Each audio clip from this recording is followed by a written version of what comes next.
నమస్కారం uptake jobs కి స్వాగతం. ఇవాళ మన కరెంట్ అఫైర్స్ లో భాగంగా చర్చించుకోబోయే కరెంట్ అఫైర్ అంశం Amul the taste of India. Amul అంటే ఇప్పటికీ చాలా మందికి తెలియని ఒక ముఖ్యమైన అంశం. ఇట్స్ యాక్చువల్లీ అన్ యాక్రోనిమ్ అన్నమాట. సో బేసిక్గా గుజరాత్ రాష్ట్రానికి సంబంధించి పాలకి సంబంధించి ఒక కోఆపరేటివ్ యూనియన్ ఉంది. అది ఆనంద్లో ఏర్పాటు చేయడం జరిగింది కాబట్టి దాన్ని ఇన్ జనరల్గా ఆనంద్ మిల్క్ యూనియన్ లిమిటెడ్ అని అంటారు. దాన్నే ఇన్ షార్ట్ వాళ్ళు అమూల్ అని పిలుస్తున్నారు. ఏది ఏమైనా సరే అట్టర్లీ బట్టర్లీ డెలిషియస్ అన్న, ది టేస్ట్ ఆఫ్ ఇండియా అన్న మనందరికీ గుర్తొచ్చేది అమూల్.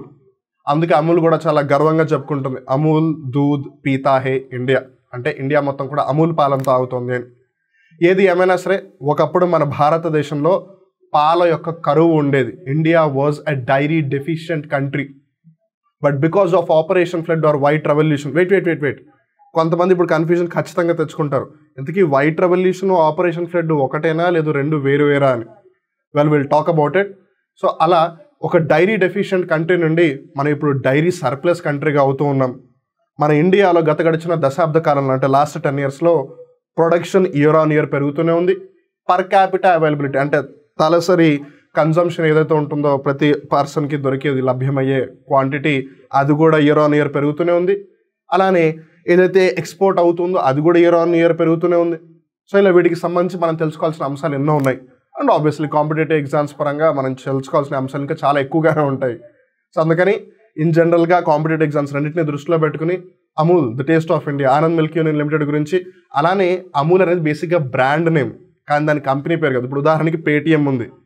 పేటిఎంని రన్ చేస్తున్న కంపెనీ 197 కమ్యూనికేషన్స్ ప్రైవేట్ లిమిటెడ్, కానీ దాని బ్రాండ్ నేమ్ వచ్చేసి పేటిఎం. సో అలానే అమూల్ బ్రాండ్ నేమ్ ఉపయోగిస్తున్నారు కానీ దాన్ని నడిపిస్తున్న కంపెనీ అమూల్ కాదు. సో ఆ కంపెనీ 50 సంవత్సరాలు పూర్తి చేసుకుంది, గోల్డెన్ జూబ్లీ సెలబ్రేట్ చేసుకుంది. అందుకే ప్రైమ్ మినిస్టర్ నరేంద్ర మోదీ గారు అక్కడికి వెళ్ళారు. అమూల్ చాలా మంచి పని చేస్తుంది అని దానికి ఒక కితాబ్ ఇచ్చారు, ప్రశంసించారు. మన భారతదేశంలో ఎంతో ముఖ్యమైన పాత్ర పోషిస్తుందని చెప్పారు. అలానే వైట్ రెవల్యూషన్ ఆపరేషన్ ఫ్లడ్ మన ఇండియాలో ఒకటేసారి ఇంప్లిమెంట్ చేయలేదు, 3 దశల్లో ఇంప్లిమెంట్ చేశారు. It has been implemented in 3 phases. మరి ఆ ఫేజెస్ ఎప్పటి నుంచి ఎప్పటి వరకు అంటే ఏ ఇయర్ నుంచి ఏ ఇయర్ వరకు, ఇది కూడా తెలుసుకోవడం ఇంపార్టెంటే కదా. రేపే కాంపిటేటివ్ ఎగ్జామ్లోనో ఏదైతే ఆపరేషన్ ఫ్లడ్ జరిగిందో లేదు ఏదైతే వైట్ రెవల్యూషన్ జరిగిందో వాటికి సంబంధించి 3 దశలు ఇంప్లిమెంటేషన్ జరిగిందా, ఇది కరెక్టా కాదా, ఒకవేళ 3 దశలు కరెక్ట్గా జరిగితే ఏ సంవత్సరం నుంచి ఏ సంవత్సరం వరకు మొదటి దశ, ఏ సంవత్సరం నుంచి ఏ సంవత్సరం వరకు రెండో దశ అని అడిగే అవకాశాలు కూడా ఉంటాయి కదా. You never know. కాంపిటీషన్ పెరిగిపోతుంది, కాంప్లెక్సిటీస్ పెరిగిపోతాయి, ఏ క్వశ్చన్ ఏ మూల నుంచి ఎలా అయినా రావచ్చు. So be prepare for everything. అందుకని let's get into the details and try to get to know much more about Amul and its related associated components. But before getting into the details, మీ అందరికీ మహాశివరాత్రి పండుగ శుభాకాంక్షలు. ఆ బహుళా శంకరుడి యొక్క ఆశీస్సులు మనందరి మీద కూడా ఉండాలి. మనందరం కూడా ఏదైతే మనం సాధించాలి అని అనుకుంటున్నామో అది మనందరం సాధించాలి. ఆ విధంగా ఆ మహాశివుడు మనందరికీ కూడా దీవెనలు ఇచ్చి, శక్తినిచ్చి, ధైర్యాన్ని ఇచ్చి మనందరం కూడా మన జీవితాన్ని మనం అనుకున్నట్టుగా సాగించే విధంగా ముందుకు తీసుకెళ్లాలని మనస్ఫూర్తిగా కోరుకుంటూ, మీకు, మీ కుటుంబ సభ్యులకి, మీ బంధువులకి, మిత్రులకి, శ్రేయోభిలాషులందరికీ కూడా అప్టేక్ జాబ్స్ తరపున మహాశివరాత్రి పండుగ శుభాకాంక్షలు. అలానే మనందరికీ విదితమైన అంశమే, ఇవాళ కేవలం మహాశివరాత్రి ఒక్కటే కాదు, ఇవాళ అంతర్జాతీయ మహిళా దినోత్సవం కూడా. మహిళలందరికీ కూడా అంతర్జాతీయ మహిళా దినోత్సవ శుభాకాంక్షలు. రిమెంబర్, మీరు సమస్యలు ఎదుర్కొంటున్నారు, అది అందరికీ తెలుసు. ఆ సమస్యలు పరిష్కరించడానికి అందరూ కలిసి పోరాడాలి, అది అందరూ గమనించాలి, అది అందరూ గుర్తించాలి. కానీ మీకు మీరుగా ఒక అడుగు ముందుకు వేస్తేనే ఈ విశ్వం కూడా మీకోసం ఒక అడుగు ముందుకు వేస్తుంది. If you don't stand up for your self, for example what do actually mean by that, నేను ఎందుకు అలా అంటున్నానంటే, ఇప్పుడు ఫర్ ఎగ్జాంపుల్ మీరు ఎక్కడైనా ఒక చోట డిస్క్రిమినేషనో లేదు ఒక చోట ఎక్కడైనా సరే ప్రాబ్లం ఫేస్ చేస్తుంటే మీకు మీరుగా ఫైట్ చేయకపోతే ఎవ్వరూ మీకు సపోర్ట్ చేయరు. Because end of the day it is for you. So మీరు ఒక అడుగు ముందుకు వేస్తే ఈ విశ్వం మీకోసం ఒక అడుగు ముందుకు వేస్తుంది. On that note, once again I really pray the almighty that మహిళలందరికీ ఏదైతే స్వేచ్ఛ కావాలని వాళ్ళందరూ కోరుకుంటున్నారో, ఏదైతే బలం శక్తి రావాలని కోరుకున్నారో, not only in the physical aspects but in all aspects, అది వాళ్ళందరికీ రావాలి, దక్కాలి అని. అలానే ప్రభుత్వం అన్ని భాగాల్లోనూ, అన్ని రంగాల్లోనూ, అన్ని సెక్టార్స్లోనూ కూడా మహిళలను దృష్టిలో పెట్టుకుని అభివృద్ధి కార్యక్రమాలు చేపట్టాలి అని. అలానే అన్ని విధాలుగా కూడా పురుషులందరూ కూడా మహిళల్ని సమానాలుగా కన్సిడర్ చేయాలని, apart from the biological differences and the physiological differences, అందరినీ సమానంగా కన్సిడర్ చేసి ఒక మంచి ఆరోగ్యకరమైన వాతావరణంలో మేల్ ఫీమేల్ కలిసి ఉండేలాగా ఒక మంచి పృథ్వీ అదేనండి ఈ భూమి తయారయ్యేలాగా మనందరం ముందుకు అడుగు వేసేలాగా కృషి చేద్దాం. So on that note once again wishing every one, not only just women, a happy international women's day. On that note మీకు ఇంకో ముఖ్యమైన విషయం చెప్పాలి. దట్ ఈస్ ఇవాళ మార్చ్ 8వ తారీఖు, ఎల్లుండి మార్చ్ 10వ తారీఖు. ఇట్స్ లెస్ దాన్ 48 అవర్స్, 48 గంటల కన్నా తక్కువ ఉంది మన దగ్గర. ఎందుకు అంటే టీఎస్పీఎస్సీ గ్రూప్ 1 ప్రిలిమ్స్కి సంబంధించి ఏదైతే section wise test series with video explanation ఉందో అది మార్చి 10వ తారీఖునే ప్రారంభమవుతోంది. సో అందు వచ్చిన అవకాశాన్ని మీరు ఎట్టి పరిస్థితులు కూడా మిస్ చేసుకోకండి. రిమెంబర్, ఈ సెక్షన్ వైజ్ టెస్ట్ సిరీస్ వాటికి సంబంధించిన వీడియో ఎక్స్ప్లెనేషన్ మీరు ఒకవేళ ఫుల్ కోర్స్తో ఇంటిగ్రేట్ చేసి పర్చేస్ చేయాలంటే అలా కూడా చేసుకోవచ్చు, లేదు సెపరేట్గా పర్చేస్ చేయాలంటే అలా కూడా పాసిబిలిటీ ఉంది. అలానే ఇదంతా కూడా అప్టేక్ జాబ్స్ యాప్లో అవైలబుల్గా ఉంటుంది. ఒకవేళ వీటికి సంబంధించి మీకు ఏ విధమైన సందేహం ఉన్నా సరే 9133449696 ఈ నెంబర్కి కాల్ చేయండి. గూగుల్ ప్లే స్టోర్లోకి వెళ్ళి అప్టేక్ జాబ్స్ యాప్ని ఇప్పుడే ఇన్స్టాల్ చేసుకోండి. ముందు సైన్ అప్ అవ్వండి, తర్వాత లాగిన్ అవ్వండి. వీటికి సంబంధించి మీకు ఏ విధమైన సందేహాలు ఉన్నా నేను మళ్ళీ చెప్తున్నాను, 9133449696 నెంబర్కి కాల్ చేయండి. On that note let's get into the details of today's current affair. Amul దూద్ పితా హీ ఇండియా. అసలు ఫస్ట్ అండ్ ఫార్మోస్ట్ ఈ అమూల్ అవ్వచ్చు, లేదు ఆనంద్ మిల్క్ యూనియన్ లిమిటెడ్ అవ్వచ్చు, లేదు Gujarat milk cooperation federation what ever marketing సంబంధించిన సంస్థ అవ్వచ్చు, వీటి గురించి మనం ఎందుకు డిస్కస్ చేస్తున్నాం? ఈ వైట్ రెవల్యూషన్, ఆపరేషన్ ఫ్లడ్ అసలు రెండు వేరువేరా కాదా అన్న సంగతి మనం ఎందుకు ఇప్పుడు వచ్చింది, మనం కాంటెక్స్ట్ నేపథ్యం తెలుసుకోవాలి. The Prime Minister participated in the Golden Jubilee celebration of Gujarat Cooperative Milk Marketing Federation. So బేసిక్గా అమూల్ అనే సంస్థ ఏదైతే ఉందో, Amul is actually the brand name. ఇందాక నేను ఎగ్జాంపుల్ చెప్పాను కదా పేటిఎం అని. పేటిఎం అనేది బ్రాండ్ నేమ్, అంటే వాడుకలో ఉపయోగిస్తున్న పేరు. కానీ ఆ కంపెనీ అసలు పేరు 197 కమ్యూనికేషన్స్ ప్రైవేట్ లిమిటెడ్. అలానే ఈ అమూల్ దగ్గరికి వచ్చేసరికి కూడా అమూల్ ఈజ్ ద యాక్రోనేమ్, లేదు బ్రాండ్ నేమ్. కానీ దాన్ని నడిపిస్తున్న సంస్థ ఏది అని అంటే Gujarat cooperative milk marketing federation. ఈ సంస్థ ఏర్పాటైంది 1973వ సంవత్సరంలో. సో 50 ఏళ్ళు పూర్తి చేసుకుంది 2023కి. సో దానికి సంబంధించి గోల్డెన్ జూబ్లీ సెలబ్రేషన్స్ జరుగుతున్నాయన్నమాట.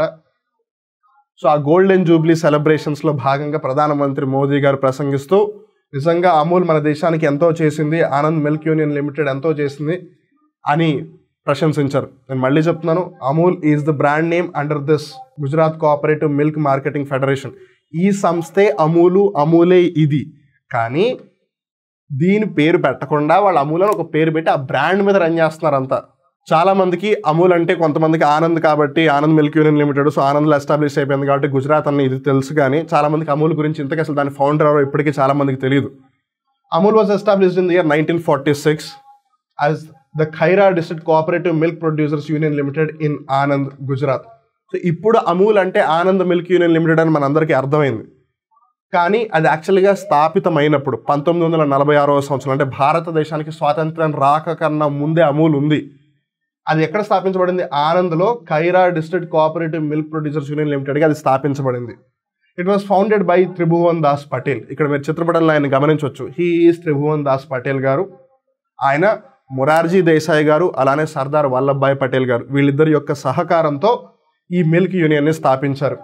1950వ సంవత్సరంలో అమూల్ వాజ్ ఫార్మ్. సో బేసిక్గా Kaira district cooperative milk producers union లిమిటెడ్గా 1946లో ఎస్టాబ్లిష్ అయిన సంస్థ లేదు సంఘం 1950లో అమూల్గా రూపాంతరం చెందింది. అమూల్ అన్న ఇదే బేసిక్గా, కానీ అసలు ఇప్పుడు ప్రస్తుతం ఉన్న అమూల్గా ఏదైతే ఉందో అలా రూపాంతరం చెందింది 1950 అనమాట. Amul is managed by the, ఇందాక అనుకున్నాం Gujarat cooperatives milk marketing federation అని, GCMMF. దీని యొక్క గోల్డెన్ జూబ్లీలో ప్రైమ్ మినిస్టర్ నరేంద్ర మోదీ గారు అమూల్ని ప్రశంసిస్తున్నారనమాట. So it is managed by this which is jointly owned by more than 3.6 million milk producers in Gujarat. 1 million అంటేనే 10 lakhs, 3.6 మిలియన్ అంటే 36 లక్షలు. సో 36 లక్షల మంది పాల ఉత్పత్తిదారులు అందరూ కలిసి ఇందులో సభ్యులుగా ఉన్నారనమాట. సో ఈ Gujarat cooperative of milk marketing federation ఏదైతే ఉందో అది అమూల్ని మేనేజ్ చేస్తోంది, అంటే నిర్వహిస్తోంది. Now let's try to break all your confusion. ఇందాక బిగినింగ్ ఆఫ్ ద డిస్కషన్లో అసలు ఆపరేషన్ ఫ్లడ్ అన్నా, మిల్క్ రెవల్యూషన్ అన్నా, లేదా వైట్ రెవల్యూషన్ అన్నా ఒకటేనా కాదా అన్న సందేహం మనం క్రియేట్ చేసుకున్నాం. ఇప్పుడు ఆ క్రియేట్ చేసుకున్న సందేహం ఏదైతే ఉందో దాన్ని నివృత్తి చేసుకునే సమయం వచ్చేసింది. సో వైట్ రెవల్యూషన్ అన్నా, ఆపరేషన్ ఫ్లడ్ అన్నా ఒకటే, కన్ఫ్యూజ్ అవ్వకండి. మన ఇండియా ఒకప్పుడు డైరీ డెఫిషియెంట్ కంట్రీగా ఉండేది. డైరీ డెఫిషియెంట్ కంట్రీ అని అంటే పాల ఉత్పత్తులు లేదు పాలు బేసిక్గా పాల ఉత్పాదన లేదు పాల ఉత్పత్తుల ఉత్పాదనకి సంబంధించి ఒక విధంగా లభ్యత అంత ఎక్కువగా ఉండేది కాదు. సో వీవర్ ఇన్ డెఫిషియంట్, అంటే ఉండాల్సిన క్వాంటిటీ కన్నా మన దగ్గర తక్కువగా ఉండేది. సో మనమే సరిగ్గా కన్జ్యూమ్ చేసేవాళ్ళం కాదు, మనం ఎక్స్పోర్ట్ కూడా చేసేవాళ్ళం కాదు. అలాంటి పరిస్థితి నుండి మనం సెల్ఫ్ సఫిషియెంట్గా అయ్యి మన అవసరాలను మనం నెరవేర్చుకుంటూ అలానే ఇతర దేశాలకు, ఇప్పుడు ఫర్ ఎగ్జాంపుల్ అమూల్ ఒక్కటే దగ్గరగా 50 దేశాలకు ఎక్స్పోర్ట్ చేస్తుంది. It's not about the entire India, only అమూలే ఎక్స్పోర్ట్ చేస్తుంది. So based on that you can imagine how much amount of milk is being exported. So అలా డైరీ డెఫిషియన్సీ నుంచి డైరీ సఫిషియన్సీ వరకు మనం ఎలా వచ్చామన్నదే దానికి one of the key pillar is Amul అనమాట. అందుకని మన అమూల్ గురించి ఎంతైనా ఖచ్చితంగా తెలుసుకొని తీరాలి. సో వాట్ ఎవర్ బీట్, ఈ పాల విప్లవం ఏదైతే ఉందో, వైట్ రెవల్యూషన్ లేదా ఆపరేషన్ ఫ్లడ్ ఏదైతే ఉందో, ఆ రెండు ఒకటే, కన్ఫ్యూజ్ అవ్వకండి. So the National Dairy Development Board, chaired by Varghese Kurian, who is also referred to as the father of White Revolution in India. ఇక్కడ మీరు గమనించవచ్చు ఆయన్ని, ఈయన డాక్టర్ వర్గీస్ కురియన్ గారు అనమాట. అసలు మనం భారతదేశంలో ఇప్పుడు ఎలా అయితే హరిత విప్లవం, గ్రీన్ రెవల్యూషన్ అంటే మనందరికీ డాక్టర్ ఎంఎస్ స్వామినాథన్ గారు గుర్తుకొస్తారా? సో అలా వైట్ రెవల్యూషన్ అంటే డాక్టర్ వర్గీస్ కురియన్ గారు అనమాట. సో ఈ రోజుల్లో మనం అందరం కూడా తినడానికి ఆహారం ఉంది, ఆహార భద్రత, ఫుడ్ సెక్యూరిటీ అనేది ఉంది అని అంటే if it is because of MS Swaminathan గారు. మనందరం కూడా పాలు, టీ, కాఫీలు ఇవన్నీ తాగగలుగుతున్నాము. అవసరం వచ్చినప్పుడు అలా రెస్టారెంట్స్కి వెళ్ళి పన్నీర్ బటర్ మసాలాలు ఇవన్నీ ఆర్డర్ చేయగలుగుతున్నాము. పిల్లలందరికీ ఆకలి వేసినప్పుడల్లా మనం డబ్బా పాలు ఒకవేళ పట్టించగలుగుతున్నాము అని అంటే దానికి గల కారణం doctor Verghese Kurien garu. So it was established in 1965 to revolutionise India's dairy industry. భారతదేశంలో పాలు అలానే పాల ఉత్పత్తులకి సంబంధించి అంతా కూడా ఒక విధంగా ఫార్మలైజ్ చేయాలి, సంఘటిత రంగంలాగా చేయాలనే ఉద్దేశంతోనే నేషనల్ డైరీ డెవలప్మెంట్ బోర్డుని 1965లో స్థాపించారు. సో అమూల్ ఏదైతే ఖైరా డిస్ట్రిక్ట్ కోఆపరేటివ్గా 1946లో ఎస్టాబ్లిష్ అయింది, తర్వాత 1950లో అది అమూల్గా మారింది, ఆనంద్ మిల్క్ యూనియన్ లిమిటెడ్గా. తర్వాత Gujarat cooperatives of milk marketing federation వచ్చేసి 1973లో ఫామ్ అయింది. 1965లో meanwhile national dairy development board establish అయింది. వీళ్ళందరూ కలిసి ఆపరేషన్ ఫ్లడ్, అదేనండి వైట్ రెవల్యూషన్ తీసుకొచ్చారు. ఎప్పుడు తీసుకొచ్చారు? 1970లో తీసుకొచ్చారు. సో 1965 బోర్డు వచ్చింది, ఆల్రెడీ అమూల్ అప్పటికే ఉంది 1950 నుంచి. సో 1950లో అమూల్ని చూసి వీళ్ళు అమూల్ ఉంది కదా, సో మనం దాన్ని బేస్ చేసుకుని అమూల్ మోడల్, ఇప్పుడు ఎలా అయితే ఉదాహరణకి నేను జస్ట్ ఇక్కడ ఏ పొలిటికల్ పార్టీతో నేను అసైన్ అవ్వట్లేదు, నేను జస్ట్ మీకు అర్థం అవడం కోసం చెప్తున్నా. నరేంద్ర మోదీ గారు 2014లో ప్రైమ్ మినిస్టర్ క్యాండిడేట్గా కంటెస్ట్ చేస్తున్నప్పుడు చాలామంది ఏమన్నారు? గుజరాత్ మోడల్ అని అన్నారా? గుజరాత్ని ఎలా అయితే అభివృద్ధి చేశారో భారతదేశాన్ని కూడా అలానే అభివృద్ధి చేస్తారని. Just in the similar lines 1950లో ఆల్రెడీ అమూల్ ఉంది కదా, 1946లో ఎస్టాబ్లిష్ అయింది యాజ్ అ వేరే district cooperative thing. 1950 Anand milk union లిమిటెడ్గా అయిపోయింది. సో 1950లో అది ఆల్రెడీ సక్సెస్ఫుల్ అయిపోయింది అప్పటికే. సో దాని మోడల్, ఆ మోడల్ ఏదైతే ఉందో దాన్ని మనం నెక్స్ట్ లెవెల్ ఇంప్లిమెంట్ చేయాలి అని చెప్పి already 1965 establish national dairy development board గుర్తించి అమూల్ సహకారంతో 1970లో వాళ్ళు మిల్క్ రెవల్యూషన్ స్టార్ట్ చేశారు, వైట్ రెవల్యూషన్ లేదా ఆపరేషన్ ఫ్లడ్ని స్టార్ట్ చేశారు. ఇలా చేయడం వల్ల బాగా లబ్ధి పొందింది ఎవరు? Who are the most beneficial అంటే the rural milk producers and the urban consumers. ఎందుకు? నగరాల్లోనేమో ఆవులు, పశువులు ఉండవు, ఆవులు, గేదెలు ఉండవు. గ్రామాల్లోనేమో ఎక్కువ మంది వినియోగదారులు ఉండరు, ఎక్కువ మంది కన్జ్యూమర్స్ ఉండరు. కానీ మిల్క్ రెవల్యూషన్ వల్ల గ్రామాల్లో పాల ఉత్పత్తిదారులు ఎవరైతే ఉన్నారో వాళ్ళకి ఒక కన్జ్యూమర్ దొరికాడు, వీళ్ళకి ఒక పాల ఉత్పత్తిదారుడు దొరికాడు. అండ్ రిమెంబర్, ఈ నేషనల్ డైరీ డెవలప్మెంట్ బోర్డు అవ్వచ్చు, లేదు ఆపరేషన్ ఫ్లడ్, లేదు వైట్ రెవల్యూషన్ అవ్వచ్చు, దానివల్ల మన ఇండియా ప్రపంచంలోనే అత్యధిక పాల ఉత్పాదన జరుపుతున్న దేశంగా అవతరించింది. డైరీ డెఫిషియెంట్గా ఉన్న కంట్రీ వరల్డ్లోనే లార్జెస్ట్ మిల్క్ ప్రొడక్షన్ దాకా వెళ్ళింది అని అంటే it is because and only because of doctor Verghese Kurien. Of course there were also so many other people, like even Tribhuvan Das Patel garu కూడా ఒక విధంగా కారకులు అనే చెప్పాలి, because he was the one who had established Amul in one way. కాకపోతే Verghese Kurien garu was the brainchild behind, లేదు it was his brain child అని చెప్పొచ్చు. So he was the one who executed everything. అందుకని we should not forget him. Significantly boosting milk production and improving its management efficiency. Operation Flood transformed. గుర్తుపెట్టుకుని Operation Flood అంటే అదే White Revolution. Transform the dairy deficient nation into the global leader in milk production. ఇందాక నుంచి దీని గురించి discuss చేస్తున్నాము. The nationwide Operation Flood unfolded in 3 phases over 3 decades. So 3 దశాబ్దాల కాలంలో 3 దశలలో ఇది ఇంప్లిమెంట్ అయిందనమాట. వాళ్ళు ఆల్ ఆఫ్ అ సడన్ ఒక్కసారిగా దీన్ని కండక్ట్ చేయలేదు. 3 stagesలో అప్పుడున్న పరిస్థితులకి తగ్గట్టుగా వాళ్ళు అభివృద్ధి చేసుకుంటూ వచ్చారు. అంటే ముందేమో తక్కువ సంఖ్యలో మిల్క్ షెడ్స్ని ఎస్టాబ్లిష్ చేసి తర్వాత ఆ మిల్క్ షెడ్స్ సంఖ్యను పెంచుకుంటూ వెళ్ళి అలానే తర్వాత నెంబర్ ఆఫ్ కోఆపరేటివ్ సొసైటీస్ని ఎక్కువగా దాంట్లో ఇంక్లూడ్ చేస్తూ అలానే నెంబర్ ఆఫ్ మిల్క్ ప్రొడ్యూసర్స్ అంటే పాల ఉత్పత్తిదారులను ఎక్కువగా ఇంక్లూడ్ చేసుకుంటూ వాళ్ళు మెల్లిమెల్లిగా ఇండియా మొత్తం ఎక్స్పాండ్ అవుతూ ఇలా చేసుకుంటూ వచ్చారనమాట. సో ఈ ఆపరేషన్ ఫ్లడ్ లేదా వైట్ రెవల్యూషన్కి సంబంధించి 3 దశలు ఉన్నాయి, 3 phases ఉన్నాయని తెలిసింది కదా. ఆ 3 phases చూస్తే 1970 to 1980, 1981 to 85, 85 to 96. So first phase ఒకటి 10 years డికేడ్ కరెక్ట్గా ఉంది. 1970లో ఆపరేషన్ ఫ్లడ్ స్టార్ట్ అయిందా, సో ఫస్ట్ ఫేజ్ని ప్రాపర్గా 10 years కండక్ట్ చేశారు. బట్ సెకండ్ ఫేజ్ చూస్తే కనుక ఓన్లీ 5 years, 10, 5, 81 to 85, మళ్ళీ తర్వాత 10 years. So 10, even though 3 decades అని చెప్పినా బట్ 3 దశల్ని కౌంట్ చేస్తే టెక్నికల్గా ఇది జరిగింది ఓన్లీ 25 yearsకే. బట్ ఏది ఏమైనా 3 phases, ఇయర్స్ చాలా ఇంపార్టెంట్. క్వశ్చన్ ఏ విధంగానే అడగచ్చు. సో ఆపరేషన్ ఫ్లడ్ 3 దశల్లో నిర్వహించారా అంటే కరెక్ట్. 2 దశలు అంటే తప్పైపోతుంది, లేదు 2.5 దశలు అంటే అది కూడా తప్పైపోతుంది. కానీ 2.5 దశాబ్దాలు అంటే అప్పుడు మళ్ళీ కరెక్ట్ అయ్యే ఛాన్స్ ఉంటుంది, బికాస్ 25 years కదా టెక్నికల్గా వాళ్ళు వర్కౌట్ చేసింది. మరి ప్రస్తుతం పాల ఉత్పాదనకి సంబంధించి కొన్ని సంఖ్యలు మనం గమనిస్తే కనుక India is the highest milk producer, that is ranks first position in the world, contributing 24% of global milk production in the 2021-22.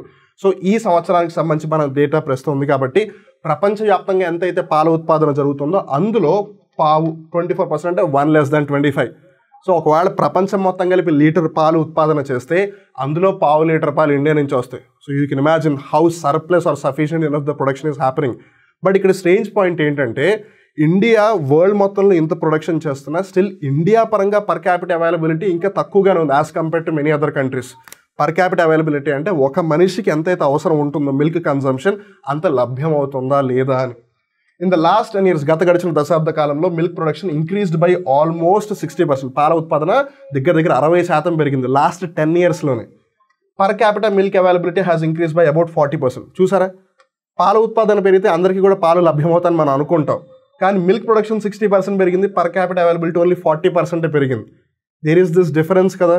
అంటే ఇక్కడ మనం జాగ్రత్తగా గమనించాల్సింది ప్రొడ్యూస్ చేస్తున్న మొత్తం పాలు ఇండియాలో ఉండట్లేదుగా, బయటకు కూడా ఎక్స్పోర్ట్ చేసేస్తున్నారుగా. ఆ లెక్కన ఇక్కడ పర్ క్యాపిటల్ అవైలబిలిటీ డెఫినెట్గా తగ్గుతుంది కదా. అందుకే పర్ క్యాపిటల్ అవైలబిలిటీ ఇక్కడ ఇంక్రీజ్ అనేది తక్కువగా అవుతుంది as compare to the production. జాగ్రత్తగా గుర్తుపెట్టుకోండి. The Indian dairy sector is growing by 6% per year as compare to the global average of 2%. So పాలు అలానే పాల ఆధారిత వ్యవస్థ ఏదైతే ఉంటుందో డైరీ అండ్ డైరీ బేస్డ్ లేదు మిల్క్ బేస్డ్ ఇండస్ట్రీ ప్రపంచవ్యాప్తంగా యావరేజ్గా 2% గ్రో అవుతుంటే ప్రతి సంవత్సరానికి మన ఇండియాలో మటుకు 6% గ్రో అవుతుంది. దానికి one of the best example మీరు జాగ్రత్తగా గమనిస్తే ఒకప్పుడు ఎక్కువ మంది ఓన్లీ పాలను మటుకు కన్సూమ్ చేసేవాళ్ళు, బట్ మెల్లిమెల్లిగా ఇప్పుడు పన్నీర్ మీద కూడా వచ్చారు. ఈ రోజుల్లో పన్నీర్ బ్రేక్ఫాస్ట్లో కూడా వచ్చేసింది. ఒకప్పుడు పన్నీర్ అంటే ఎంతసేపు ఓన్లీ ఆ పన్నీర్ బటర్ మసాలా లేదు paneer tikka masala only dinner lunch వరకే ఉండేది. ఈ రోజున మీరు చూస్తే స్నాక్స్ పన్నీర్ రోల్స్ ఇవన్నీ వచ్చేసాయి. ఈవెన్ మార్నింగ్ పూట పన్నీర్ దోశలు తినేస్తున్నారు. సో అలా పన్నీర్ ఈవెన్ బ్రేక్ఫాస్ట్లో కూడా వచ్చింది. సో అలా మెల్లిమెల్లి కన్సంప్షన్ పెరిగిపోతుంది. బటర్ దోశ అంటున్నారు, బటర్ చీజ్ దోశ అంటున్నారు, ఇవన్నీ మిల్క్ బేస్డ్ ప్రొడక్ట్సే కదా. సో అట్లా అనమాట. సో అలా ప్రపంచవ్యాప్తంగా చూసుకుంటే మన ఇండియాలో దాని యొక్క గ్రోత్ ఎక్కువగా ఉంటుంది. India's export of dairy product was 67,572.99 metric tons to the world worth $284.65 million during the year 2022-23. 2022-23 సంవత్సరానికి సంబంధించి $284.65 లేదు $285 million విలువ గల పాలు లేదు పాలు ఆధారిత ఉత్పత్తులని ఇండియా ఎగుమతి చేసింది. మరి ఇండియా ప్రపంచంలోనే world's largest milk producer. But states పరంగా చూస్తే కనుక ఉత్తరప్రదేశ్ ఫస్ట్ ప్లేస్లో ఉంది, సెకండ్ ప్లేస్లో రాజస్థాన్, థర్డ్ ప్లేస్లో మధ్యప్రదేశ్, ఫోర్త్ ప్లేస్లో గుజరాత్, ఫిఫ్త్ ప్లేస్లో ఆంధ్రప్రదేశ్ ఉంది. జాగ్రత్త గుర్తుపెట్టుకోండి, ఈ డేటా ఏదైతే ఉందో నవంబర్ 2023లో ministry of agriculture press information bureau ద్వారా PIB ద్వారా రిలీజ్ చేసింది. ఇది PIB వెబ్సైట్లో కూడా ఉంది. నవంబర్ 2023లో మన దగ్గర ఉన్న డేటా ప్రకారం ఇది కౌంట్ చేస్తున్నాము. ఒకవేళ మళ్ళీ రీసెంట్గా ఏదైనా ఫిగర్స్ వచ్చి ఉంటే దానికి అకార్డింగ్గా మీరు మార్చుకోండి ఏదైతే ఫిగర్స్ ఉన్నాయి ఇవి. సో బేసిక్గా ఆ రిపోర్ట్ ప్రకారం ఏదైతే అగ్రికల్చర్ మినిస్టర్ పురుషోత్తం రూపాలా గారు డీటెయిల్స్ రిలీజ్ చేశారో ఉత్తరప్రదేశ్ 15.7%, రాజస్థాన్ 14.4%, మధ్యప్రదేశ్ 8.7%, గుజరాత్ 7.4%, ఆంధ్రప్రదేశ్ 6.7%. సో ఆంధ్రప్రదేశ్ 5th ప్లేస్లో ఉంది. జాగ్రత్త గుర్తుపెట్టుకోండి. సో అది సంగతి గుర్తుంది కదా. ఇవాళ మార్చి 8వ తారీఖు, ఇవాళ మహాశివరాత్రి పండుగ, అలానే అంతర్జాతీయ మహిళల దినోత్సవం. ఈ 2 అంశాలకి సంబంధించి మీ అందరికీ కూడా శుభాకాంక్షలు తెలుపుతూ అందరికీ మంచి జరగాలి, అందరం బాగుండాలి అని కోరుకుంటూ మార్చ్ 10వ తారీఖున టీఎస్పీఎస్సీ గ్రూప్ 1 ప్రిలిమ్స్కి సంబంధించి section wise test series with video explanation అనేది స్టార్ట్ అవుతుంది. It is less than 48 hours, ఇంకా 48 గంటలు స్టార్ట్ అయిపోతుంది. ప్రతి ఆదివారం కూడా మీకు ఒక టెస్ట్ ఉంటుంది. ఆ టెస్ట్కి సంబంధించిన వీడియో ఎక్స్ప్లెనేషన్ ఆ రోజు సాయంత్రం కల్లా అదే అప్టేక్ జాబ్స్ యాప్లో కూడా వచ్చేస్తుంది. ఇది మీరు ఆల్రెడీ ఉన్న ఫుల్ కోర్స్తో ఒకవేళ ఇంటిగ్రేట్ చేసి యూస్ చేయాలనుకుంటే మీకు ఆ పాసిబిలిటీ కూడా ఉంది. లేదు నాకు ఫుల్ కోర్స్ అవసరం లేదు, only section wise test series కావాలన్నా మీకు ఆ పాసిబిలిటీ ఉంది. సో అందుకని మీ ఎగ్జామ్ ప్రిపరేషన్కి సంబంధించి అందువచ్చిన అవకాశాన్ని మీరు మిస్ చేసుకోకండి. రిమెంబర్, టీఎస్పీఎస్సీ గ్రూప్ 1 ప్రిలిమ్స్కి సంబంధించి కాకుండా ఏపీపీఎస్సీ గ్రూప్ 2 మెయిన్స్కి సంబంధించి కూడా section wise test series with video explanation feature ఉంది. సో వీటికి సంబంధించి మీకు ఏ విధమైన డౌట్స్ ఉన్నా సరే 9133449696కి కాల్ చేసి మీ డౌట్స్ అన్నింటినీ హ్యాపీగా మీరు క్లారిఫై చేసుకోవచ్చు. On that note, once again wishing everyone a happy Mahashivaratri. మీ అందరికీ కూడా, మీ కుటుంబ సభ్యులందరికీ, శ్రేయోభిలాషులకి అందరికీ కూడా మహాశివరాత్రి పండుగ శుభాకాంక్షలు. అలానే అందరికీ మరొకసారి అంతర్జాతీయ మహిళా దినోత్సవ శుభాకాంక్షలు. మళ్ళీ ఇంకో రోజు ఇంకో కొత్త కరెంట్ అఫైర్ ఎపిసోడ్లో కలుద్దాం. అప్పటివరకు చూస్తూ ఉండండి అప్టేక్ జాబ్స్. మిమ్మల్ని మీరు అప్డేట్ చేసుకుంటూ ఉండండి, వీలైతే పక్కన వాళ్ళని కూడా అప్డేట్ చేస్తుండండి with saying the true information, not the fake or false information. అప్పటి వరకు నేను మీ వివేక్. నమస్కారం.